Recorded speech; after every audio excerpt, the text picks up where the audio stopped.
to one. So we're going to put half that, 45%, in tariffs. And it's like, he lied us into a trade war. And the MAGA fans are just on their Jesus knees slurping it down. And I don't know why so many people are so happy to be lied to one.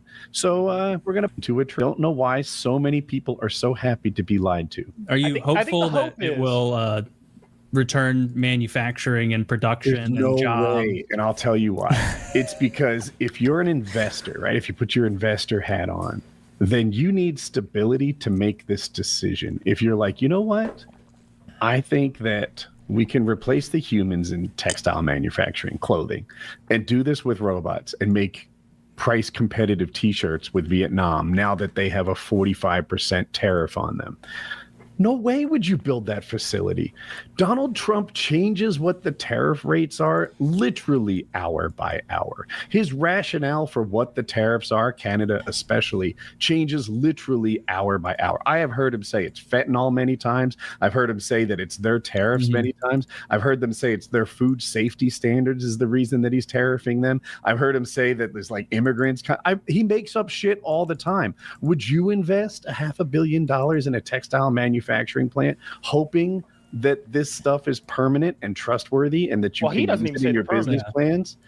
No, that makes sense. That's what's important. Then you're not bringing manufacturing back here. Yeah, so that makes sense. We're and not. That's not the goal either. I agree with you on the that's kind of what's causing the stock market fluctuation is like the instability, the uncertainty is like, you know, if he just would have said 10% across the board to keep it like easy numbers, there wouldn't have been as much uncertainty and fluctuation. It is, and I do dislike this, the like fly-by-night changes all the time because you can't make accurate decisions based on that.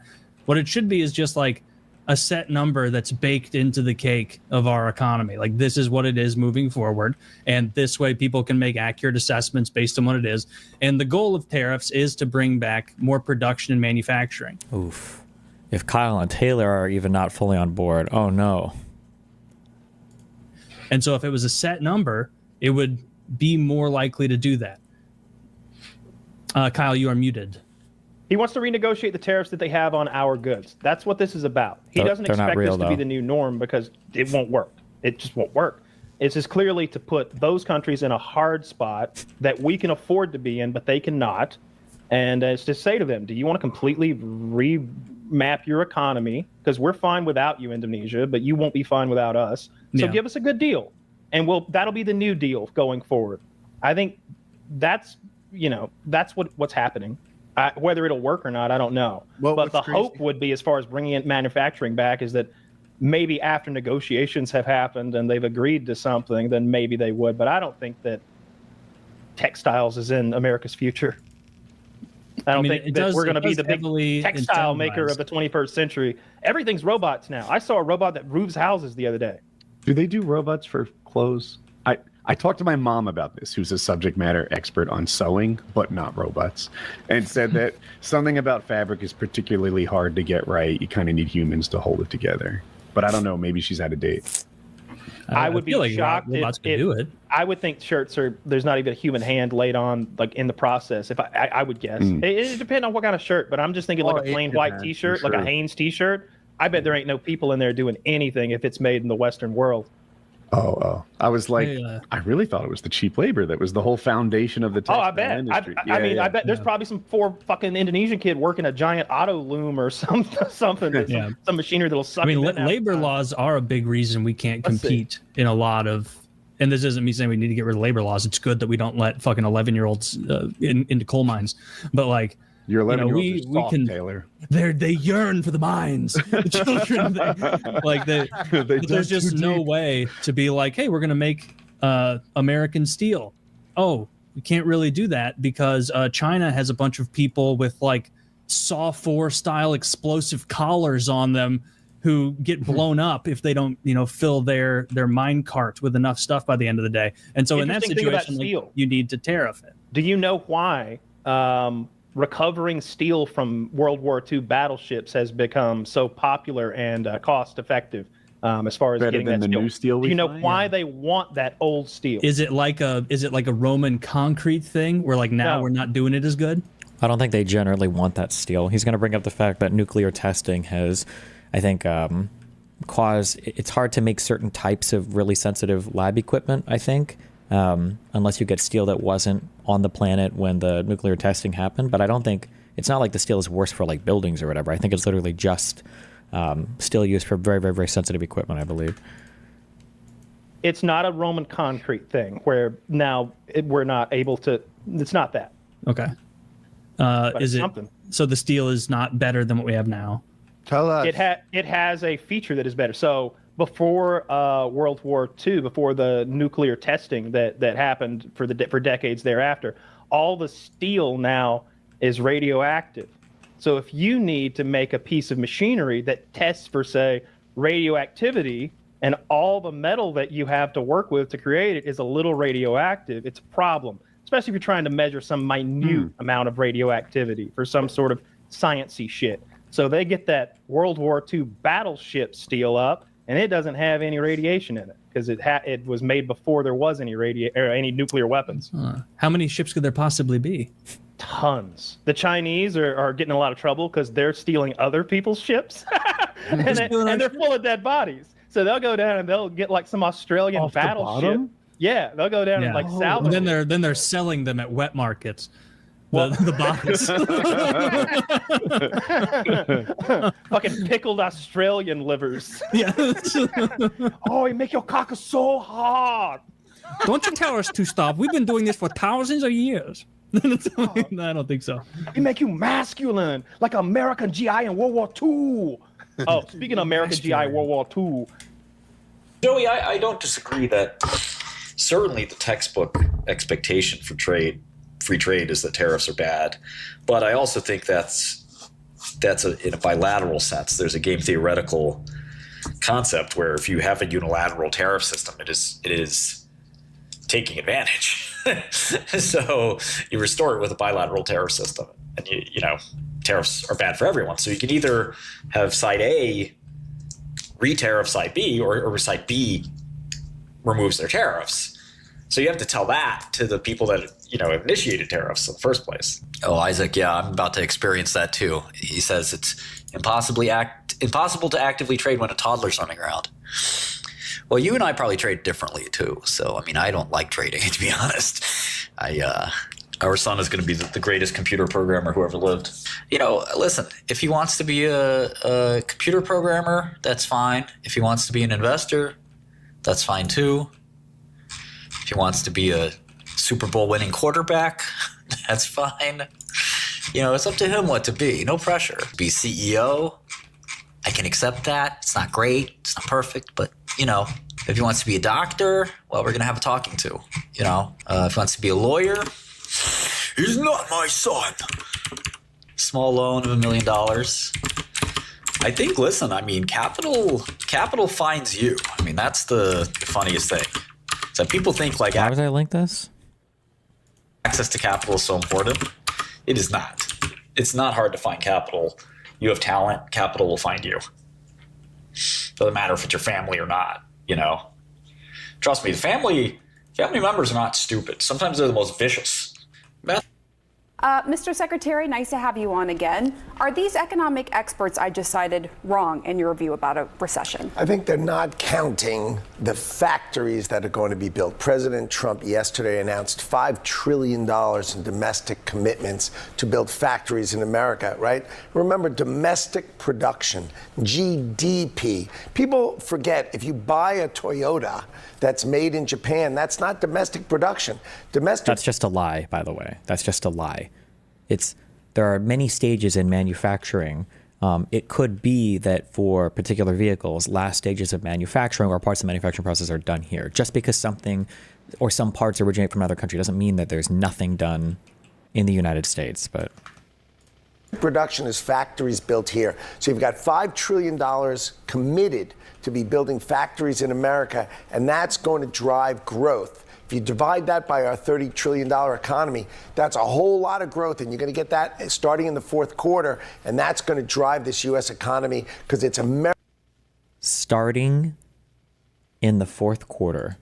Starting the manufacturing capital investment the building of the manufacturing hubs are going to be starting in Q4. So they'll be online in what, 2026? 2027? So we're just supposed to watch all of our shit get fucked for a year, 2? American workers who are going to build those factories. So let's dive a little bit deeper into that, because, you know, in the past when Trump put in tariffs, there was Foxconn, right? He announced that investment. That didn't come to fruition. And what you are laying out, and certainly it would be good if there's more investment, but what you're laying out is this sort of manufacturing renaissance. But as you well know, for businesses, it's not so simple, right? They have to find the workers. Labor is more expensive here. There's concern that trade policies could change in the next few years. And then why invest all this money now if it's just going to change down the road? What do you say to those companies? Finally changing U.S. policy to protect American workers is what Donald Trump is all about. So what you're going to see is factories going to be built here. Why should U.S. policy basically suggest that you can find the cheapest labor in the world with the worst labor conditions in the whole wide world, the worst pollution, right? No environmental rules at all. Let's go build there because it's really cheap and we'll sell it to the great American economy. How about we build it here? We use robotics here. It's cheaper than now we're environmentalists. Overseas. You're going to see something completely different. You're going to see the greatest economy in the world. The Renaissance will be the greatest factories in the world. High tech. People, what are the jobs Americans are going to have? We are going to have mechanics who fix robotics. We're going to have engineers and electricians who work on these great high-tech factories. These are high-tech jobs. All you need is a high school education and training, and they're going to have great jobs, great pay. High-tech jobs, but only need high school education. So then we're not bringing back the great manufacturing jobs. So that was just a lie, right? We're not bringing back the great manufacturing jobs.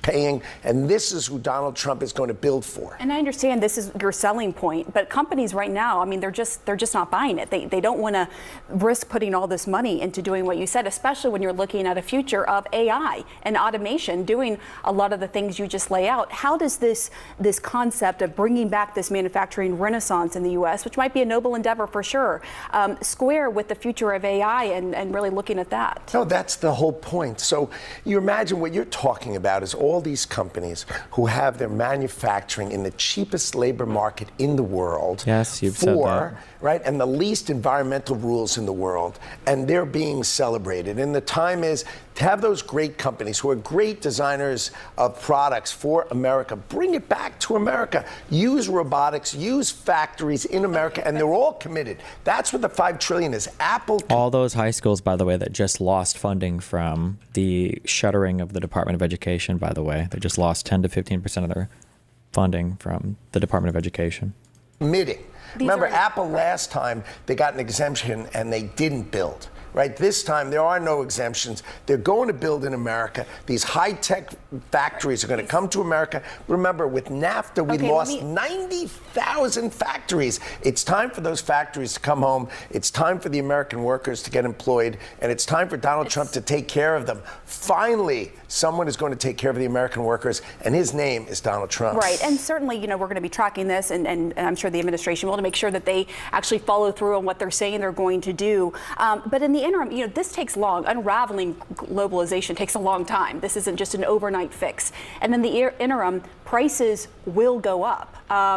You even hear from the president himself, there will be short-term pain. We're going to see in the next few days likely prices going up at the grocery store. What do you say to those Americans who put Donald Trump in office to lower prices, not raise them?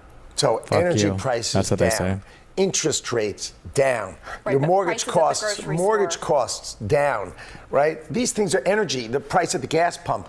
lower. Oil down 6-7%. Why aren't you talking about the fact that oil and the gas pump is going to come smashing down? No tax on tips, no tax on overtime, right, no tax on Social Security. That's not even in effect yet. That's not even in effect. Not only is that not in effect, that will never happen. That's not happening in the United States of America. That we're just going to arbitrarily, also fuck you if you think that should happen, that some people just don't have to pay taxes. We should be expanding our tax base, not shrinking it. Why no tax on tips?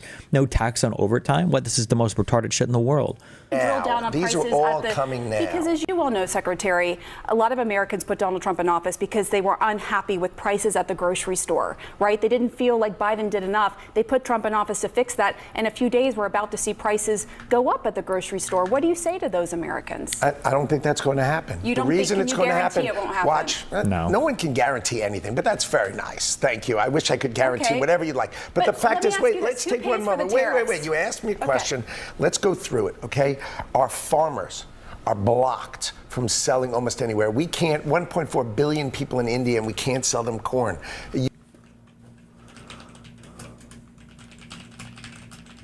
What's the name of the graph with all the squares?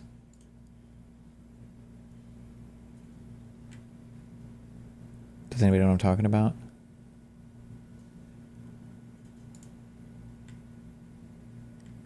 Subscribe. What the fuck?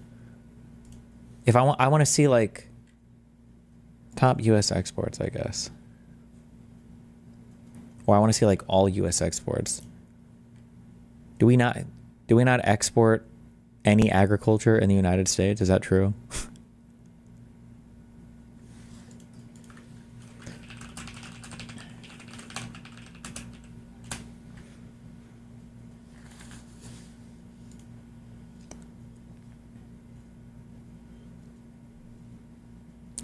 The United States is the world's second largest agricultural trader, behind the European Union.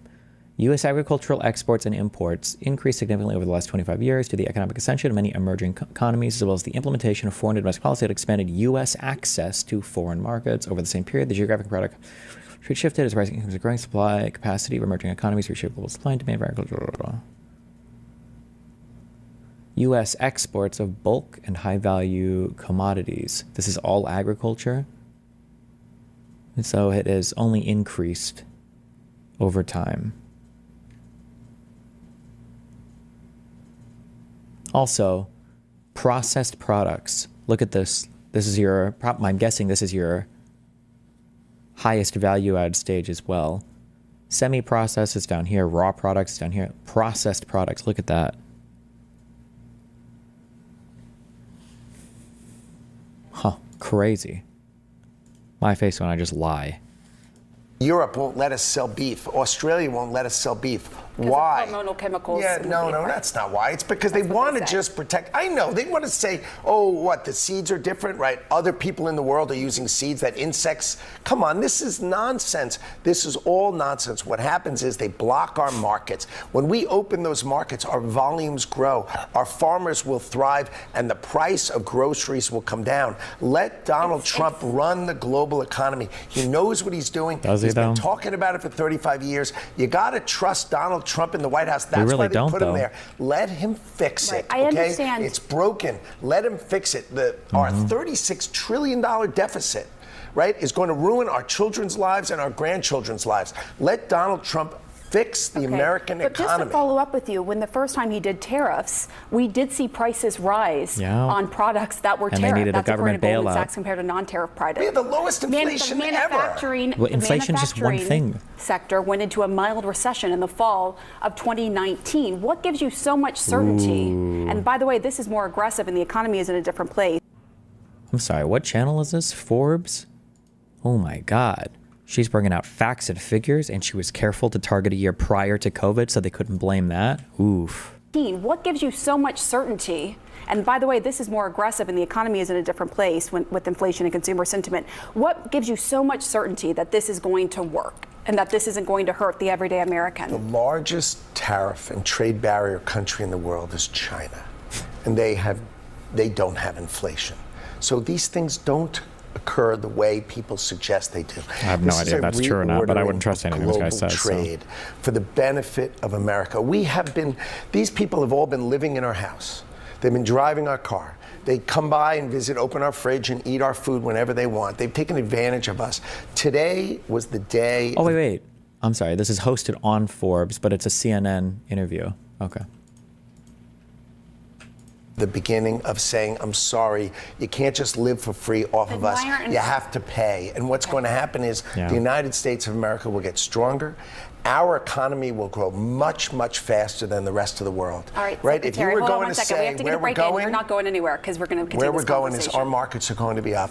And I understand that it's tough for the global markets, but our market, the global markets, be betting on Donald Trump and the United global States markets market, are the ones having the problems right now. We are going to do much, much better. Okay, I don't think there's any chance that President Trump's going to back off his tariffs. This is the reordering of global trade, right? That's what's going to happen. But the world should stop exploiting the United States of America. Let our farmers sell their products. Let our ranchers sell their products. They won't take lobster. Do these guys know they're full of shit, or are they delusional? I believe this guy, I'd have to look at his background again, but he knows he's full of shit. These are all knowing lies.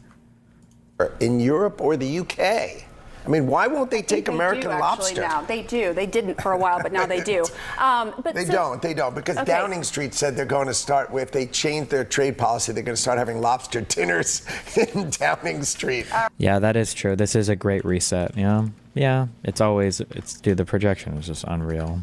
All right, so that's what they told me. So the point is, let's let American workers succeed and prosper. Let's build factories in America. Let's let us export to the world. You can't really fight with the United States. We are the customer of the world. Let me just follow up with you. And by the way, in August 2020, the EU did agree to eliminate tariffs on fresh and frozen American lobsters. Just quick fact check there. But hold on. No. It's not tariffs. I don't know who this is, but it is deeply sad to me that every single interview doesn't look like this. This is a appropriate amount of pushback, and she's not letting him control the conversation either. Every single person needs to be doing stuff like this. Like, you're just lying. You're just lying. I'm just doing Pamela Brown. Trade barriers. I understand what you're saying there. Remember, they wouldn't Korea wouldn't let French fries come in. Secretary, I understand. Let me just follow up because I want to just be very clear here, because allies and adversaries alike are looking at everything you're saying right now about whether there's room to negotiate on these tariffs before they announce what they're going to do. If they know they're lying, do they not care about their legacy? Who knows? With advancements in robotics and AI, won't all these imagined manufacturing jobs get automated in the future anyway, so factory owners will gain money and poor people have no jobs? This is actually evil. Yeah, that's basically what's happening, yeah. More concentration into the power of capital and the ultra-wealthy elite. What I hear from you is that there isn't room for negotiation. Is that right? You said that the president won't back off. What I said very clearly, the president is not going to back off. So he's not going to back off of what he announced yesterday. He is not going to back off. He is not backing off. Nothing could change that. But countries can fix their tariffs, their non-tariff trade barriers, which are much, much rougher. That's why the story I was trying to tell you is that when we took cars from Korea in 2012, when I grew up, there was no Korean cars in America. When we took cars from Korea, the deal was we could sell ag to Korea. That was the deal. They wouldn't let McDonald's bring in French fries because they couldn't prove the origin of the French fry. That is not a tariff. That is called a non-tariff trade barrier. They take their taxes and they subsidize their steel industry, or they subsidize their energy, or they subsidize... You also need to understand that the United States, in some ways, if we're being honest, okay, the United States kind of doesn't give a fuck what the world order says, because the United States dictates the world order. So, for instance, we would say that war crimes and preventing people from doing like abhorrent stuff like war crimes is really bad, and it's good to avoid that from happening. However, the United States does not submit itself to the jurisdiction of the ICC. The United States explicitly says that if the International Criminal Court were to ever arrest somebody as part of the U.S. military for a war crime, the United States will invade The Hague and we will get our soldiers back. I think it's literally called the Hague Act. So while this is true, that the United States, to some extent, like plays kind of cutesy with the whole like, well, listen, world order and all that is important, but we just chill when you apply it to us. even though the United States is a little bit cutesy when it comes to that, the United States has a vested interest in maintaining at least some semblance of there is a real world order that actually works and actually functions. So that means that if you have a trade problem, okay, you go to the WTO to solve it or you negotiate it. You don't engage in insane trade policy like what the US is doing right now. The reason being that the only way law and order works, or the only way a rules-based system works, is if everybody thinks that they're subject to the same rules, more or less. And most people kind of do. But if the United States is literally just going to come out and do like insane shit and get away with it, everybody sees it, at some point there's going to be no incentive to follow any sort of international rules-based order like this, because who the fuck cares? I see it's going two ways. Either one, it creates such a turn in the political tides, it gives us power to fix things before things get really fucking bad, or we're genuinely ruined thoughts. I personally, right now, and I don't know, maybe it's some ungodly amount of copium, I think it's good what's happening right now, because I think that we will, I think this is too much, I think this is too much. And I think that Americans won't be able to stomach this, and I think you're going to start to see some fracturing. So technically, I think this is probably good of all the things that could happen. Remember what I said before, Trump can get away with a lot of shit that sounds disgusting. Like, in my opinion, it's really hard to measure this, but I think I would still almost say, or I think I actually would still say that the deportation of people without due process, I think is actually worse than all these tariffs that are happening right now. Even though these tariffs are just unfucking believable, I still think that's probably worse.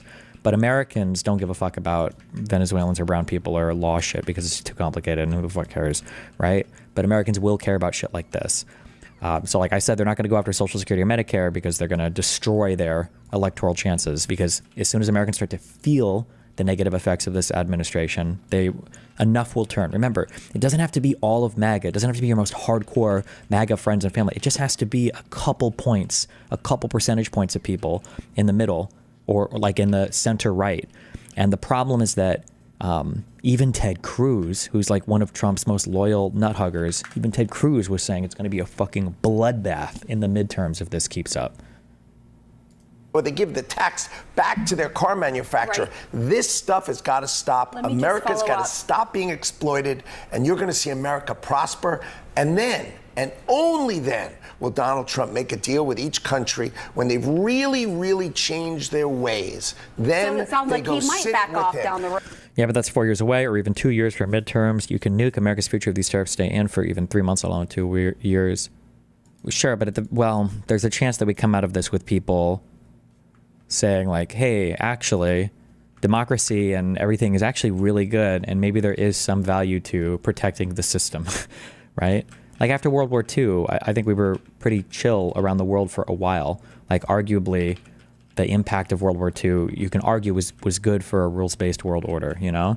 Or arguably, this is a bullshit argument that I give, and I don't know, maybe somebody better versed in history could tell me I'm wrong, but I actually think that the nuking of Hiroshima and Nagasaki, I think there's a reading of that where it was actually the best possible thing that could have happened with regards to nuclear weapons on the planet, because we got to see nuclear weapons in a low stakes environment where the destructive power of them was set immediately and a taboo around them began, rather than the first time a nuclear weapon was used was some massive exchange of hundreds of nuclear weapons, right? That there was a hidden benefit to them being used in that way early on. So maybe, you know, this is our Hiroshima and Nagasaki moment in terms of what does an actual populist, fascist, authoritarian leader look like. Now maybe we shouldn't do that. Hopefully. Road, but that's not right now. Back off, and that's not so back off. So that is let the deal make. Jen Kelly, I'll listen to that next. Thanks.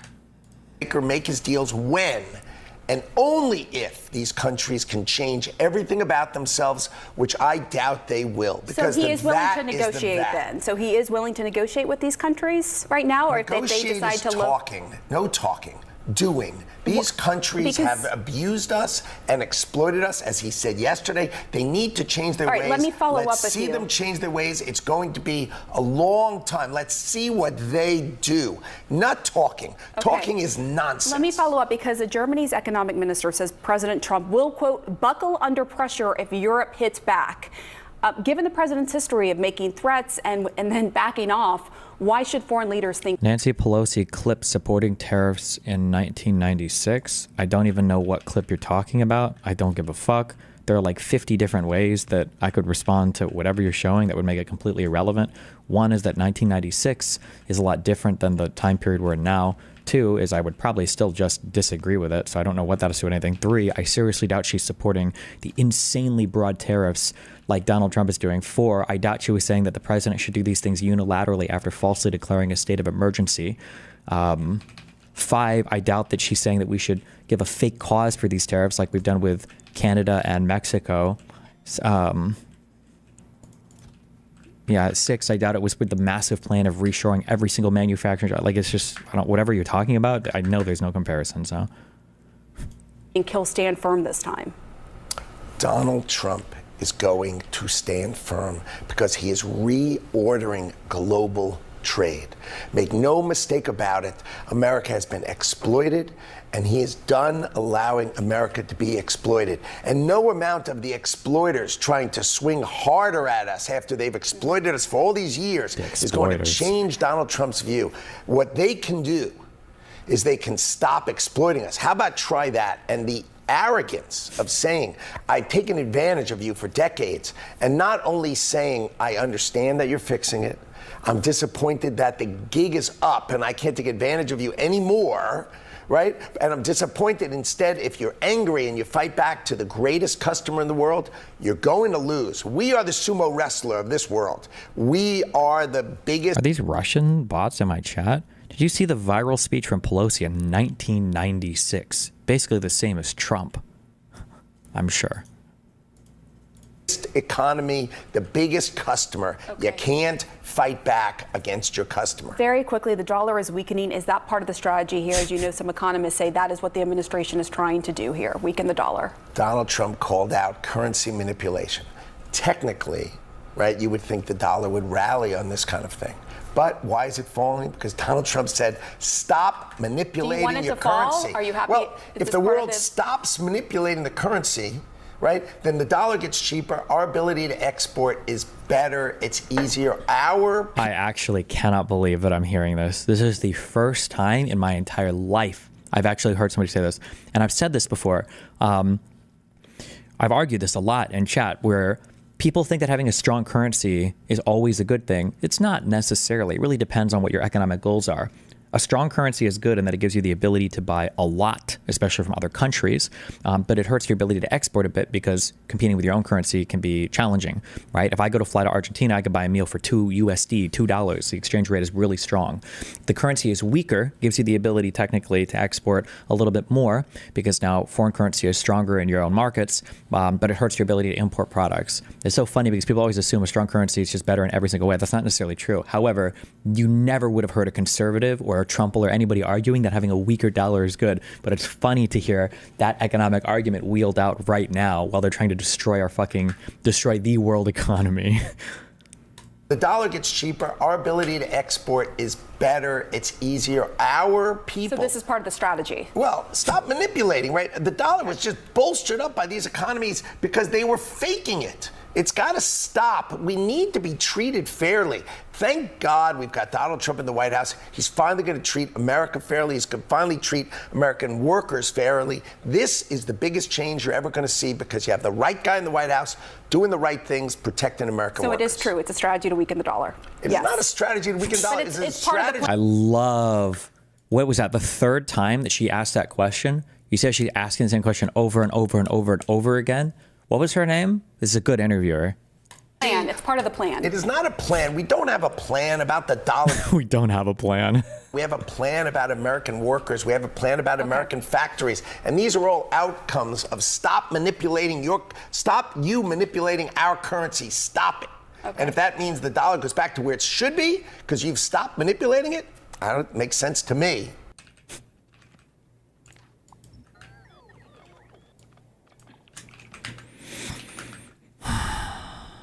Somebody said the Bulwark talked about a focus group. Bulwark focus group tariffs.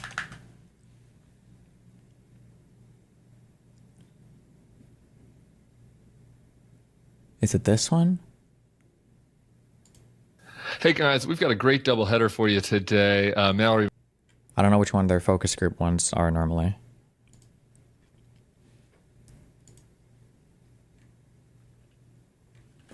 Do they say focus groups? Oh, here we go. Are MAGA voters happy with Trump's economy? Members only. This one is an hour and 5 minutes, but this one is an hour and 6 minutes. Are these the same thing, basically?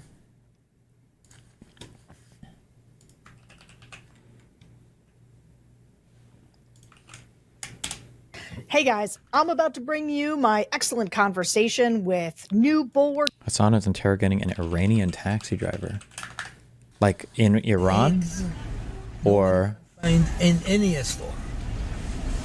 In America? Bro, in America, Persians or Iranians fucking hate Iran. Is he trying to find some kind of like pro-Iranian or pro-Ayatollah Iranian in the United States? Or at least from my experience and from the Iranians, Persians, whatever I've talked to, they fucking hate Iran in the United States. Well, he wants to know more. No, I want to know more. I'm curious. Do you like Trump? Do I like Trump? Yeah. If he helps to change our government, and if he listened to us, what the President Biden did. Can I just say for, I think Noah Sampson did another video on this. This thing or whatever. Israel is currently enacting its final solution on the Palestinian people in Gaza. After numerous ceasefire violations on March 18th, Israel finally unilaterally ended it with a record-breaking child-killing massacre. Since then, Israel has killed over 1,000 Palestinian people. It has bombed schools, shelters, medical clinics, residential buildings, and water treatment plants. Israel is summarily executing paramedics, decapitating babies, and destroying everything in its wake. Israel is also once again invading Gaza and establishing mass killing fields. All of these crimes are being committed with weapons from the United States, impunity from the international community, and silence from the Western media. There's no end in sight, and things are only set to get worse unless people do. Just a quick thing, no one cares anymore. It doesn't matter. No, this is irrelevant. I don't know what you would go protest for in DC. You're wasting your time. The current administration doesn't give a fuck. Israelis love Donald Trump. Israelis love Donald Trump because Donald Trump says to Israel, you can do literally whatever the fuck you want.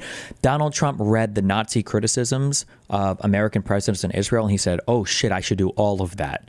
So I don't know why you would even waste your fucking breath. You're better off donating money to fucking Hamas or anything else than doing any kind of protesting now. Sorry, you lost that one completely. Whatever ear you think you might have had in DC or the government is completely fucking gone. But Hassan gives a speech in DC.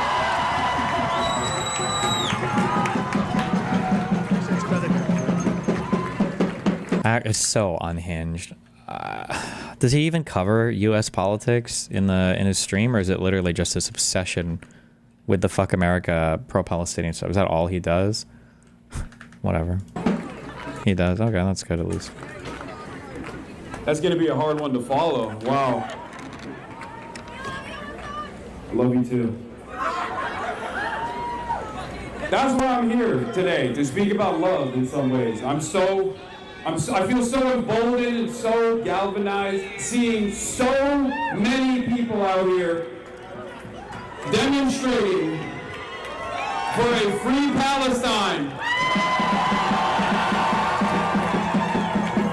Something that I never thought I would be able to see so many people out in the streets, and even more at home, who recognize the cruelty and the inhumanity of... This is a Palestine event? Yeah, and I if I have all the facts, and maybe I don't because I haven't followed this closely, please tell me that I'm wrong about this, okay? Please tell me that I'm wrong about this.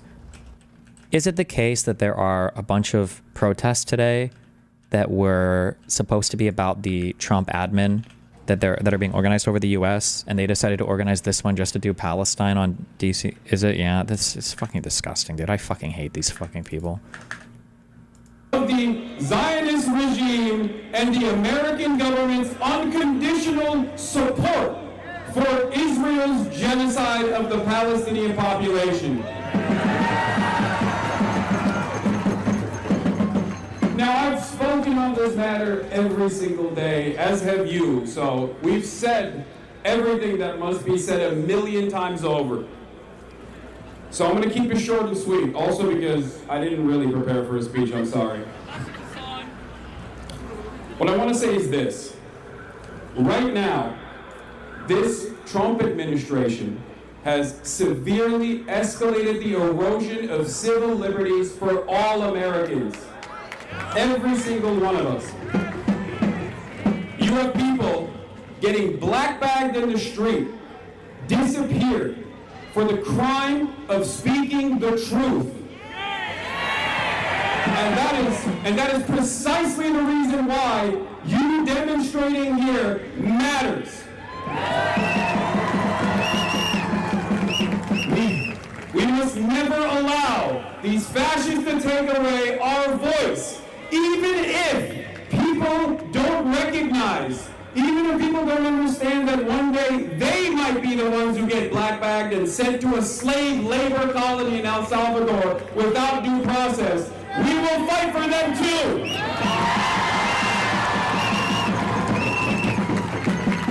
Because every single person here understands the fundamental truth. None of us are free until all of us are free.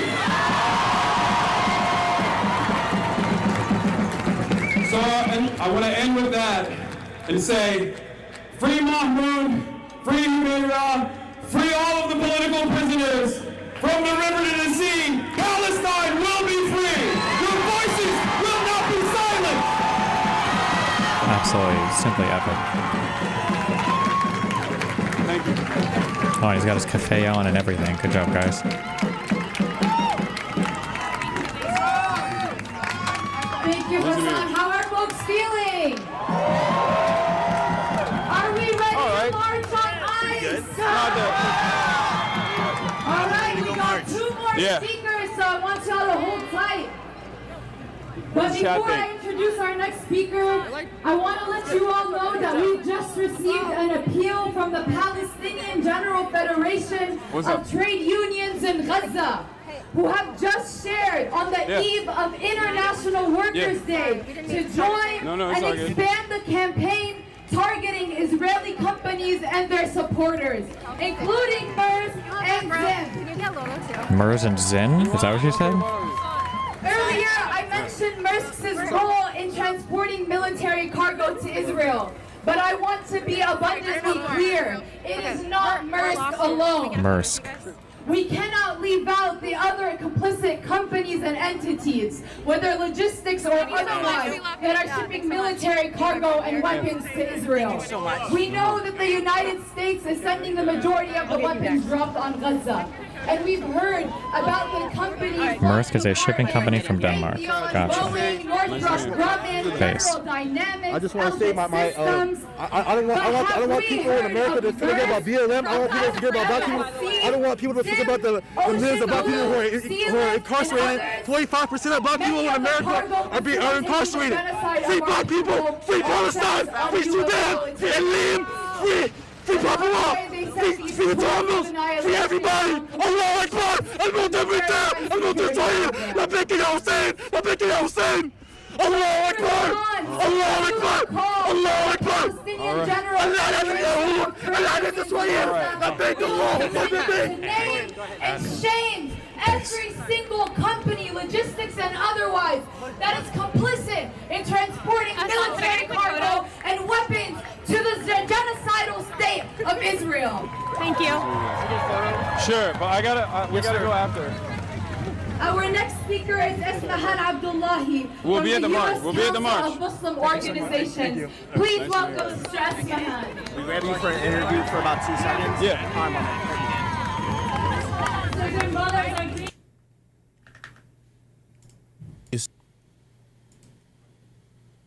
so fake. What is this? I'm sorry. I'm done with this whole bullshit, okay? It's so fucking made up. Dude. It is money is the most made up thing. Money, throughout the history of mankind, money has never been as made up as it is right now. Okay?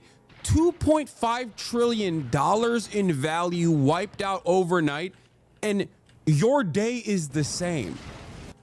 If money was real, if this was real, people would be killing themselves. People would be literally grabbing the pitchforks to murder one another with pitchforks. And because they don't have anything else. No more commodities are being produced. It's a dead halt. Okay? It's just like, you can never convince me. You can never convince me that money is real. You will never be able to convince me that money is real. It's so fake. Okay. I'm sorry. I'm done.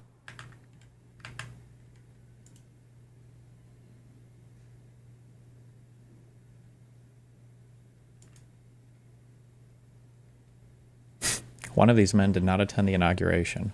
Warren Buffett. The only one who gained wealth here. Funny.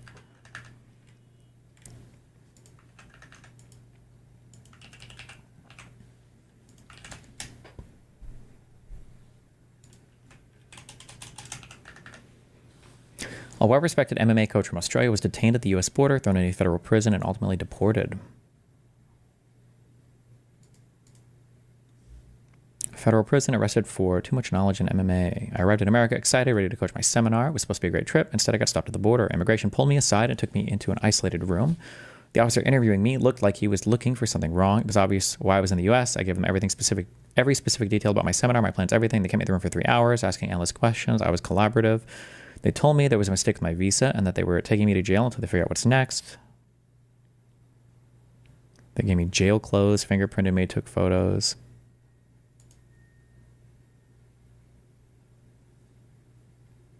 Fights between gangs, people screaming, arguing over food, what to watch on TV, crazy people running around, madness. The guard walked me to cell 221, where there was a filthy mattress with patches of piss and blood.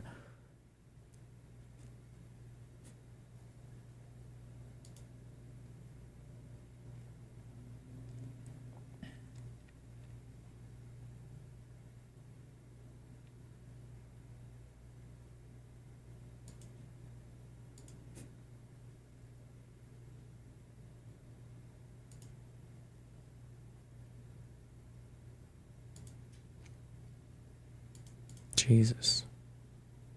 I wonder how much of this is real. I could all be real. I think gangs are a big part of the prison stuff, right?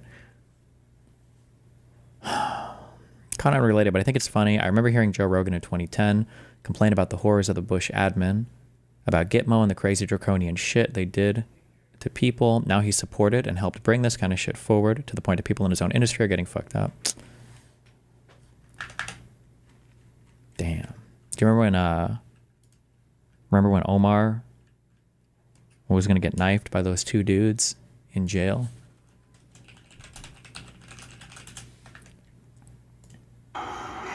What the fuck?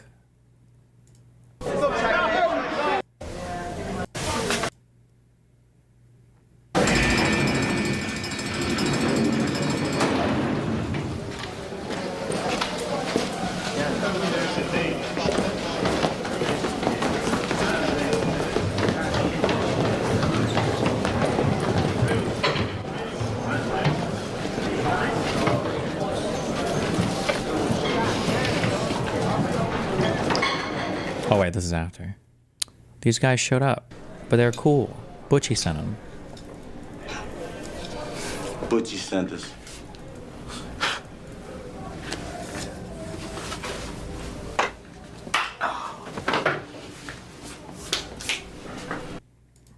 Cute.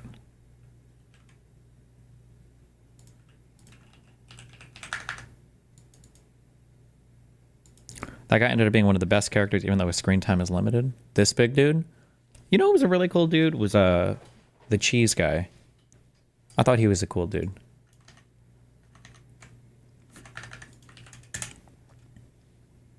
Revenge. Yes, exactly. Russ. What is this? Oh, this morning. Spelled revenge. That's exactly it. And so this is the reason why you see so many people supporting the Trump tariffs. And this is the... What was the reason? Hold on. Revenge. Yes, exactly. Rust Belt revenge. That's exactly it. And so this is the reason why you see so many people supporting the Trump tariffs. And this is the part that a lot of people won't say out loud. They want it to go down.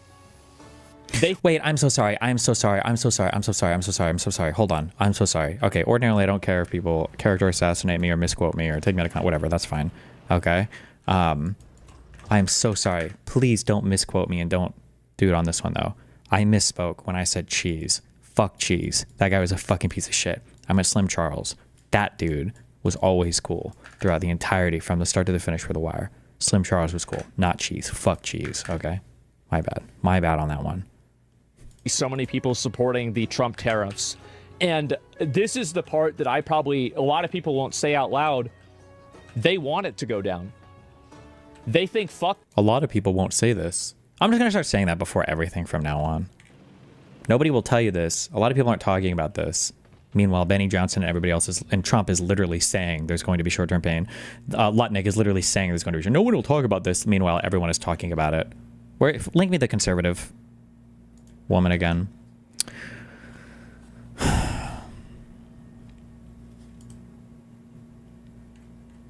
Link me that skit.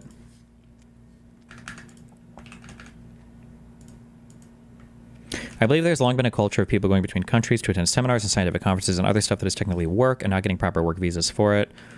The visa stuff is kind of weird sometimes. Like technically streamers or YouTubers are also kind of lying on it, but like the world is so new, or it was new. It still is kind of new that it's hard to do like the visa process for it. Economy will be adjusted. While certainly the economy... No, wait, no, not this lady, not this lady.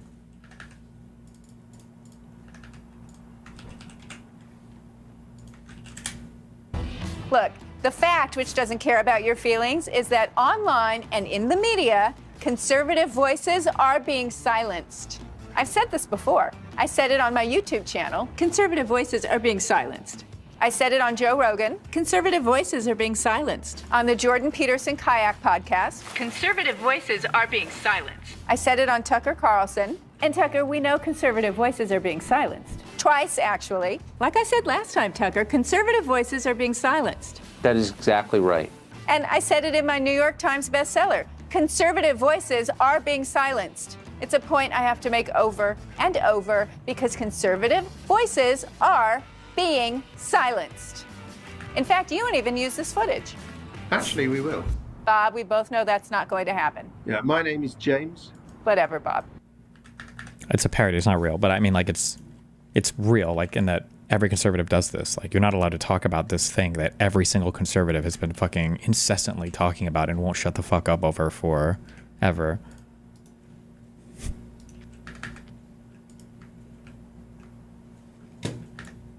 Wait, did we finish that Asmon slot? Or did I accidentally click out of it? Hold on. Revenge. Yes, exactly. Rust Belt revenge. That's exactly it. And so this is the reason why you see so many people supporting the Trump tariffs. And this is the part that a lot of people won't say out loud. They want it to go down. They think fuck these companies, these international companies that are getting rich off of these, like fucking sweatshop laborers. And, they've put Americans out of a job. They want it to go down. Yeah, buy the dip. No, I'm being serious. How do those companies survive? Whatever happened to the vote with your wallet crowd? Right, how does this benefit them, though? Because it hurts somebody that they don't like, and that's good enough. See, this is the part that you don't understand, is that... No, we get it. You just wouldn't admit it for a long time, but we get it. We all understand it. It's more about... That's why there's so many memes. What's the meme of the jump off the cliff to ring the bell? And it's like, to own the libs, ring the bell, and you jump off and die. Like, we get it. You guys have just been denying it for a long fucking time. That it's literally just spite politics, but glad that you're being honest about it now, at least. When people feel desperate, they'll set somebody else on fire. If people like this feel cold, they're willing to set somebody else on fire to warm themselves up. That's the way it works. And so that's how it happens. It's 40% right. No, and I'm telling you guys, this is what's going to happen. And you're seeing it now. And tariffs happen like this caused the Great Depression. You're right, though. Yeah, but I don't think that these people are already in the Great Depression. It's such an unhinged no, well, fuck it. Man, God, I hope Americans can suffer a little bit. We need it. We need to build some character. We need to build some fucking character in this country. We need to figure out what pain and suffering actually is, because holy fucking shit. Their mind. They're already in the Great Depression. They've been in the Great Depression. These are people that have, like, crushing student aid debt. Tell me about the Great Depression and my student aid loans. I'm 24 years old with a bachelor's, barely making $72,000 a year. I have student loans to pay. I'm basically in the Great Depression. Okay, Chief. Okay, Chief. They have, no real sense of, like, upward mobility in the society or anything like that. That's a Great Depression. And so they're like, okay, you want to have a Great Recession or whatever? That's fine. And I think that really it is a nuclear option. It is an extreme nuclear option. But I think that a lot of young men are more than willing to take it. And that's why if you look at all of these posts and people, almost every single person who's posting positively about the tariffs is a young man. Have you noticed that? I mean, the overwhelming amount of people on Twitter are young men, right? Or bots.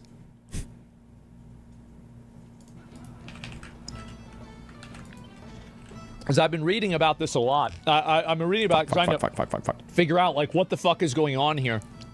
No careers, only entry-level crap. Exactly.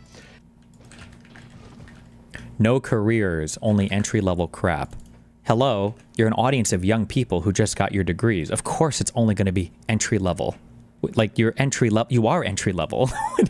What are you talking about? Yes, welcome to entering. When you enter the level, you are entry-level. Yes. Asmongold talking about the tariffs. What is this? Did we watch this yesterday? 12 hours ago. Yesterday, President Trump declared that it was, in fact, Liberation Day. His giant tariff policy that he just dropped on the market unilaterally, probably unconstitutionally. Trump's reciprocal tariffs impose hundreds of billions of dollars in new taxes on Americans, be the largest tax increase since the Revenue Act of 1968. One of the biggest tax increases on American consumers in the history of America. And it's going to cost American consumers. It will cost American producers who use inputs from other countries. The Dow... What is he possibly going to say? It does keep getting bigger. What keeps getting bigger? I didn't believe the memes. But it does. Like, Is he about to make the charge that Shapiro is part of, like, a conspiracy of globalists to keep foreign manufacturers or something? What? That's crazy. Why? Why what? Jones Industrial Average plummeted immediately more than 1,000 points. The S&P 500 plummeted more than 3%. The NASDAQ plummeted almost 4.5%.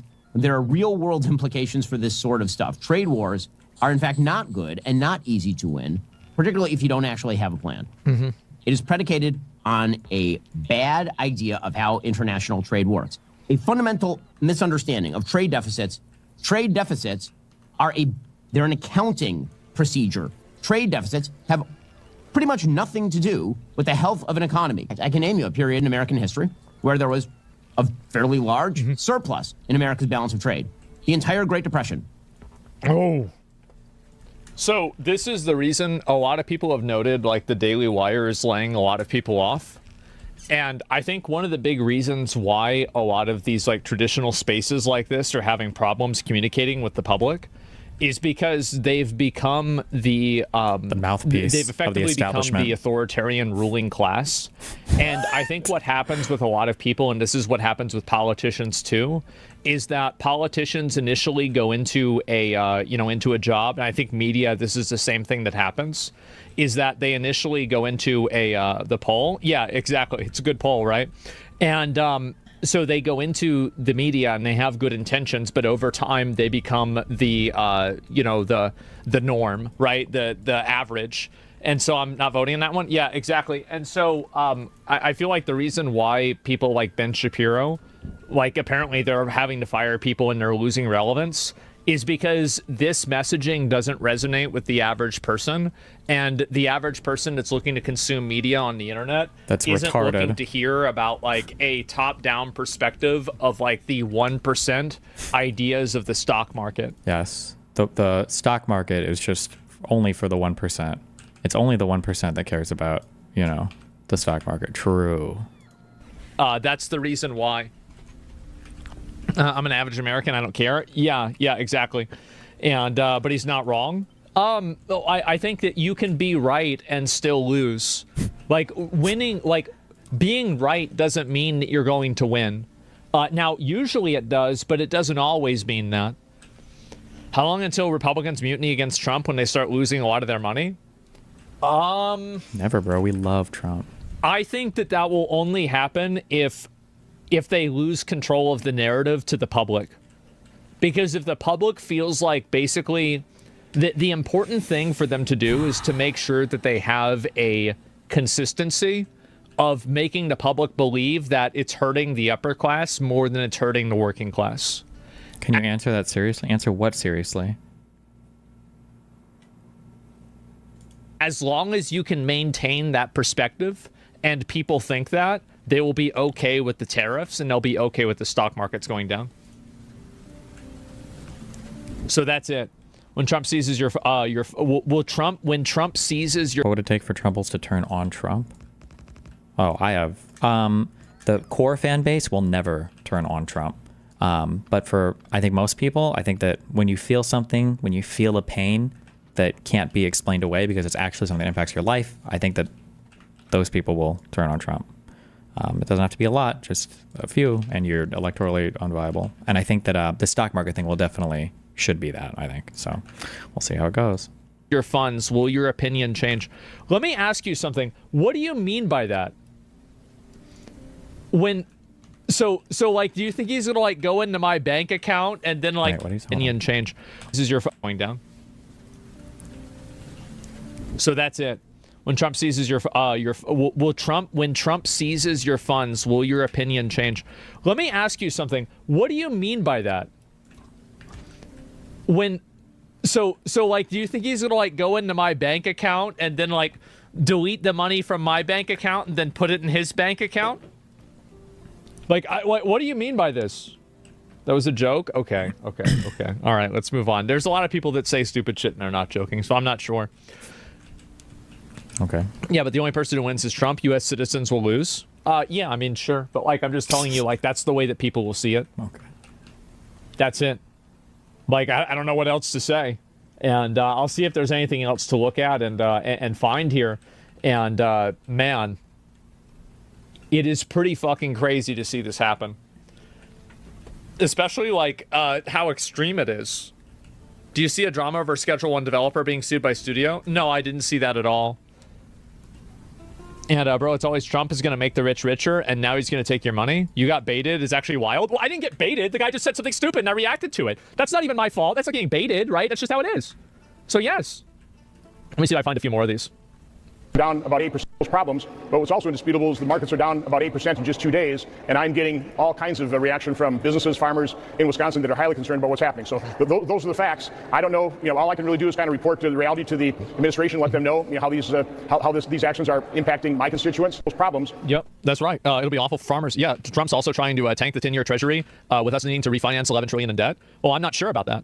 And yeah, I haven't even read about that, I didn't even hear about that. I have no idea. Like, it's the first time hearing of it. Stocks tanking. I haven't looked up this refinance the debt meme. Is this like a thing that is like actually doable, or I don't understand how the mechanisms by which this works. It sounds, on its face, it sounds impossible, or it sounds unlikely. Like if I have a treasury bill or something, or if I bought some debt instrument and I was guaranteed some percentage payback on interest, why the fuck would I allow the government to just unilaterally change that? No? Like, why would I... Like, how could an ordinary person that's a U.S. debt holder be okay with that? There has to be some other mechanism or something that I'm just not understanding, I guess. won't hurt the richest as much. They have money managers who will make money whether stocks go up or down. It's the middle class who will get hurt. Yeah, but the problem, here's the issue, is that the middle class is a lot smaller and higher up than you might imagine. So, like, that's really the difference, is that you have a lot of working class people that have felt disenfranchised, and these tariffs will create that effect. And I think that it will negatively affect them in that way. Let me go back. I'll see if there's any more of these that are worth looking at. What I find so frustrating about the conversation around tariffs is that we all agree on the problem. We all agree that the deindustrialization of America led to the downward mobility of the American working class, deaths of despair, people working multiple jobs and not being able to afford the American dream. We all agree that it is deeply unfair for the American middle class to be bearing the burden of unfair tariffs from other countries. We all agree that it is great for the president to have leverage in order to demand reasonable things, like that countries stop allowing fentanyl to murder 100,000 Americans every year, and that Mexico do its part to police its own border. And yet when somebody has the courage to show up and say to Wall Street, screw you, I'm waging class warfare on behalf of the American working class. Damn, she said it. Wow, that's right. That's right. And you elites in Wall Street, you do what you need to do, because I'm not going to stop fighting for the American working class. Suddenly, everybody is sitting around going, oh no, the stock market. Yeah, the stock market looks like that because the rich are punishing Trump for siding with the neglected and humiliated American working class over them. We have all— I think the humiliated part is really important. It's what I was mentioning before about the dignity thing, is that people feel like they don't have dignity to live lives in a way that they feel comfortable and confident in. And because of that, it's caused them to have like a deep-seated like resentment of like the, you know, like any powers that be are wrong, basically. It's burning down the system. Wow. Already seen these tariffs work, Pierce. The number of people crossing the southern border is at zero. Because of the tariffs. Is at record lows for the last 10 years. How that happened. We have already seen $1.2 trillion in manufacturing invested in this. Do you personally buy the idea that the admin is waging class warfare in favor of the working class? No, I think Trump is just. I think Trump is doing what Trump always does, which is destabilize things to a degree where nobody knows what's happening, and then take advantage of the chaos. I think that's what he's doing. Country since January 21st. To negotiate something. We don't know what, but it'll be something. How long is Wall Street going to keep trying to punish this president for standing the American working class? I don't know, but I can tell you that the view from the street is people cannot believe that there is a president who is working for them, who is putting them first and telling Wall Street to go screw itself. Wall Street, which picked the Democrats for the last 3 election cycles in a row. That's what the real story is. Yeah, the reason why Wall Street picks Democrats is because Democrats can control young people by fixating them on identity issues and keeping them away from class warfare. And that happened after again, Occupy Wall Street. That was the big shift, and that's why Democrats support, they get a lot of support from Wall Street. It's because it's the best. Occupy Wall Street got Democrats a lot of support from Wall Street. What the fuck is he talking about? Like misdirection that's out there.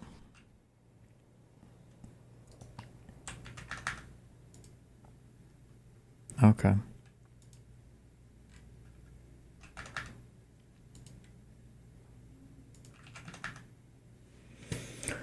Isn't this clip old, or did he do this again on a recent show, on that one from a couple days ago? He goes, you know, I say this sometimes to get a rise out of my buddy, who's like an Anglo-Saxon, and I'm kind of being hyperbolic when I say it, but I kind of say it to prod, but in some ways I think Churchill was the real villain of the war. Now, he didn't commit the most atrocities. I'm not saying he was the worst person there, but I think he's primarily responsible for this not being maybe like a little conflict in Poland and turning into like the big bloodbath that it did. Okay, say whatever you will about that. There's a fair argument to be there. I tend to think Daryl's right, but maybe he's not. Tend to think Daryl's right. Daryl's that history revisionist guy, but okay. Hey guys, I wanted to talk to you all about what my reason was for getting suspended on Twitch, and also what my plans are going forward. I think this has been something that's a long time coming. I think that I've been slowly devolving into the most psychopathic version of myself. I think that I've been devolving into this. I don't like making apologies because I think words don't matter. But I do think changed actions and changed behaviors do. And so you can take my apology as hopefully better content. And if you're not seeing that, I want you to hold me accountable. Hopefully this time I won't be stupid enough to ignore it.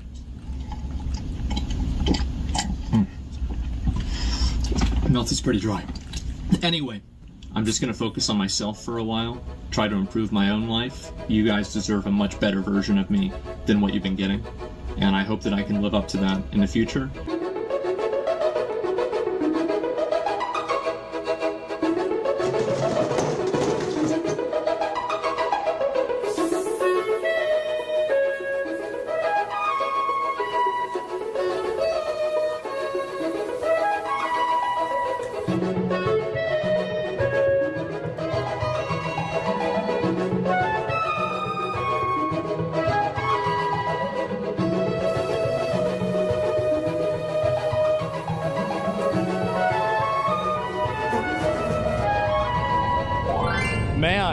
it's been a crazy 2 weeks, I'll tell you that. Trump is, he's coming out with some plans. This is the time where you can say elections have consequences.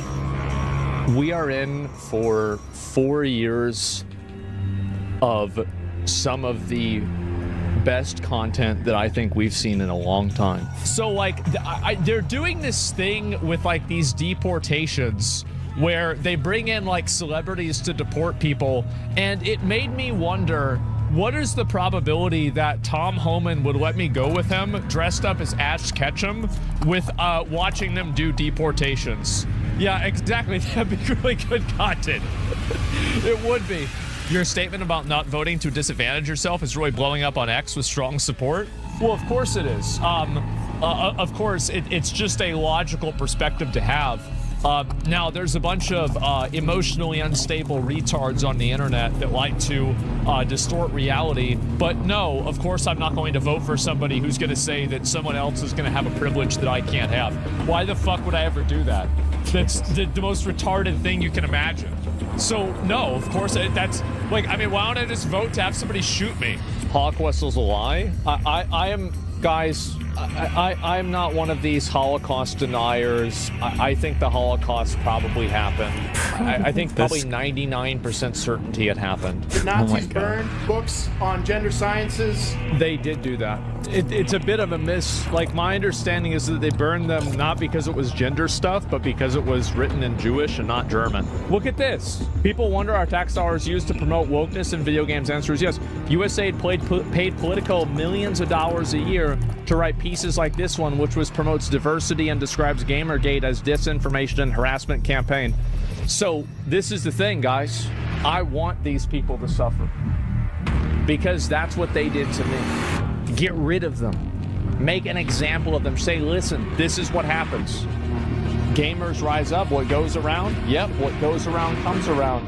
And we're coming. Mute the stream for about a minute if you don't want to hear something really bad.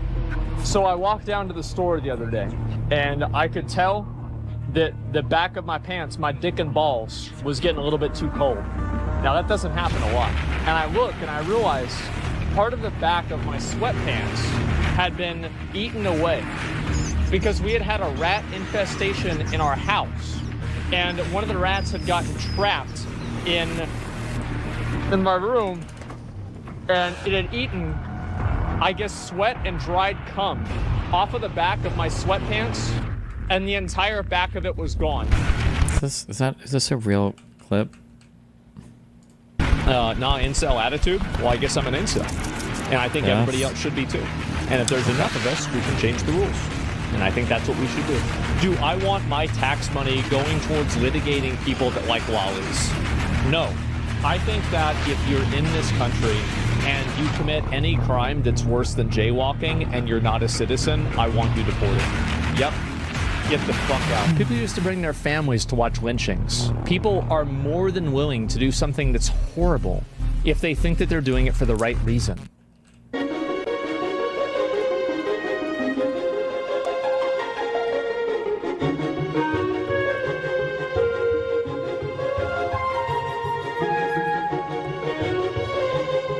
This Elon Musk video is next.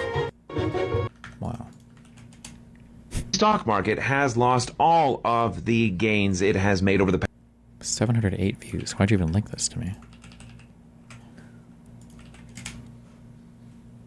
He gave us the right to speak freely, to publish freely, to worship freely, to assemble freely, and to petition government for a redress of grievances.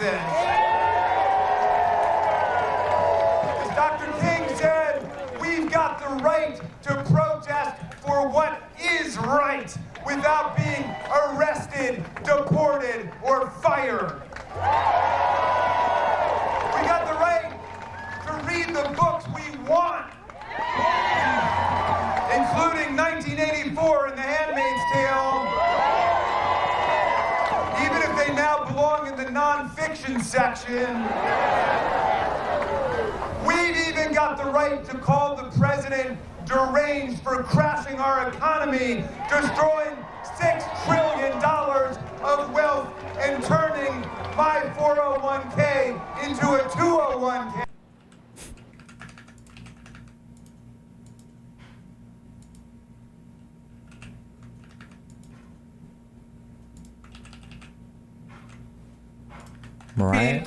Mariah Carey makes an appearance on her son's Twitch stream. Her son streams? One. Okay, you wanna come in, Mom? Here. There she is. What are y'all talking about? That's my sister. I know, I just want to get everyone's hopes up. Mario, okay, y'all need to get out now. Just everybody get out. Mom, I can see you. They're saying, hi, Mariah, I love you. Oh my God. Hello, Miss Carey. Hi, Mrs. Carey. Can y'all? Nice. What is this? Live to 900, used to live to 900 plus years old. That's a hot take. No, they talk about it in the Bible. Noah lived to be 900 plus years old, and they say life expectancy is going up, but it's actually going down. You can go on Google right now. Again, I don't like to use Google as a source. Go to obituaries from London in the 1500s and see people that lived to 200, 300 years old. Today, no one's going to do that because of all the industrial toxins, pesticides, and 5G, and just terrible world as far as health-wise. But if you lived in a society with none of that stuff existing, and you ate completely healthy, humans could probably live to a couple hundred years old, maybe 500 plus, 1,000 plus, whatever it is.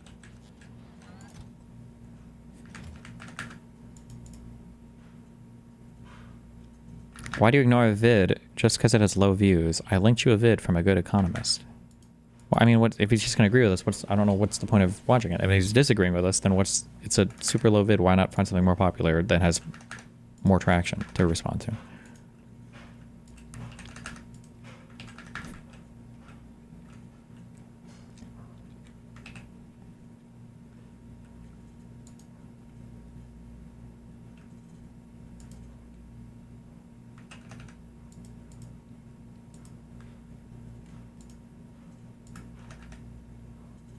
Oh no.